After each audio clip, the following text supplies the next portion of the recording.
time when you were a fresh scrubbed priest, and you were hit, and here we go. I've got a mandate, and I'm going to make this happen. How did it all seem to? Were you overwhelmed at first? At first, I was nervous because I was in the seminary, very protected, and then now suddenly you're there in a parish and you with people you've never met before. And my first encounter with the people after I was ordained a priest and assigned to a parish, is I was intent on showing the people that they must love black people. Chicago, as all the big cities, there was prejudice. There still is, I think, to some extent. It's not as bad as it was. But as a young priest, my heart ached when I saw any form of prejudice based on race, and for that matter, any kind. But race, it was very prevalent in my time, and I grew up with that. And fortunately, I had parents who taught me correctly about this, and I think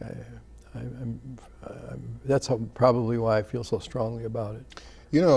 I recognize, and I think everyone at home would recognize as well, when one asks about confession, obviously you can't talk about what goes on or who comes to you in confession. Mm-hmm. But still, you had to glean a sense of change over the years of what they came to you about. There had to be a common thread that indicated to you something's happening out there, something's going on out there, and it's bigger than I am, it's bigger than everybody I'm around. When did you first begin to realize that there was something afoot?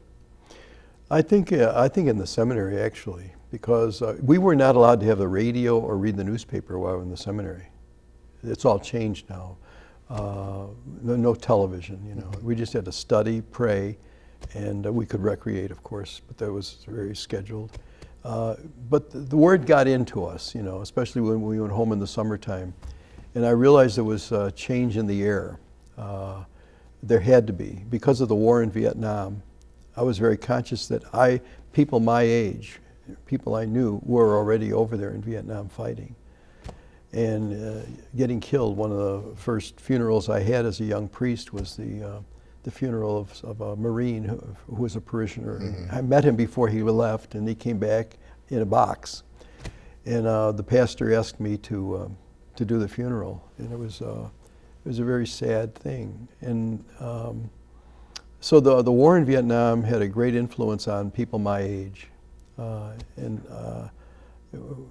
it was just wrong that so many people were dying. And I've heard, pardon me, I've heard some ministers and priests talk about the fact that one of the things they sensed was a growing awareness on the part of the people coming out of the 60s and into the 70s that things were not right. Things were not as they should be, but they weren't at all certain what they should be. Right. Or what road to take, or what direction to take. Well, that was my experience. Yeah. I didn't know what to do. What I did do, though, is I learned from my spiritual directors in the seminary that we're not to get angry. We're to pray and to love everyone. And sometimes you just get so upset that you're ready to punch someone, anyone, the first person you meet, but then you go and you pray and you realize that our Lord is with you and He's still in charge of the universe and the world. One of the, if you'll pardon the expression, stars of the Catholic Church emerged in the 60s. Fulton J. Sheen, who had a regular television show, was seen by millions and millions of people, and all of a sudden became a member of faith of families who might have been Catholic or Protestant or Jew or even non-believer.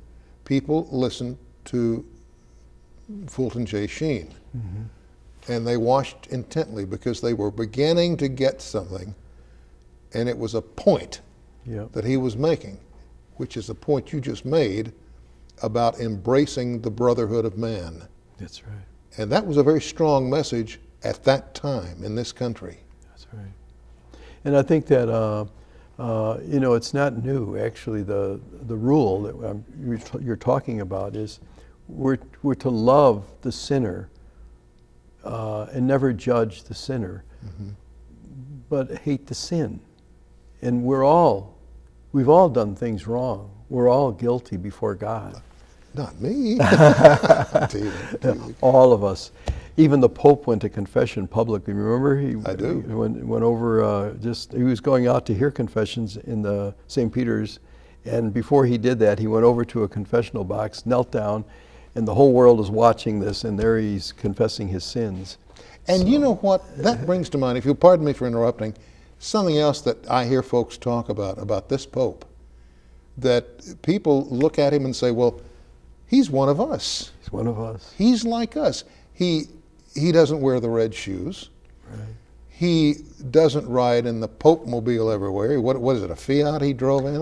Well, he got rid of the limousine. Yeah, and he pays for his own meals. Yeah. He carries his own briefcase. Yeah, jumps out of the procession and goes to the crowd, much to the chagrin of the Secret Service, which I thought all those guys were going to have heart attacks just taking care of him, his spontaneity. Yeah. But this guy seems to be not just working the crowd. He's sending a message. I am one of you. I am of you. I am. Am I perceiving that correctly? I think you are. That's the way I perceive him. I see him as the Holy Father. And Catholics and non-Catholics alike love this Pope. And young people love this Pope because, young people are the best ones for gauging. They are. Their minds aren't completely cluttered. And what's funny, I was really amused when I watched the network coverage as it began. The Pope's plane landing, everything was very official. And all of a sudden, as he began to move through this country and they began to check his behavior, he was the lead story. Yeah. Not the Pope, but the man was the lead story. Man, yeah. And all of a sudden, his human kindness overshadowed everything. That's right. And it dominated the news 24/7.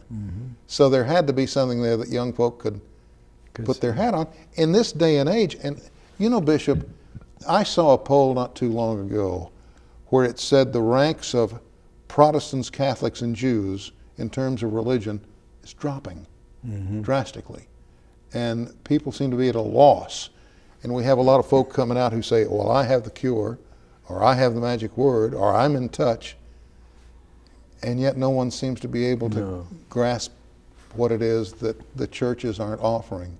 So it's a delicate balance that needs to be. Well, it's funny you mention that because I remember just recently reading something that the Holy Father, this present Pope Francis, said.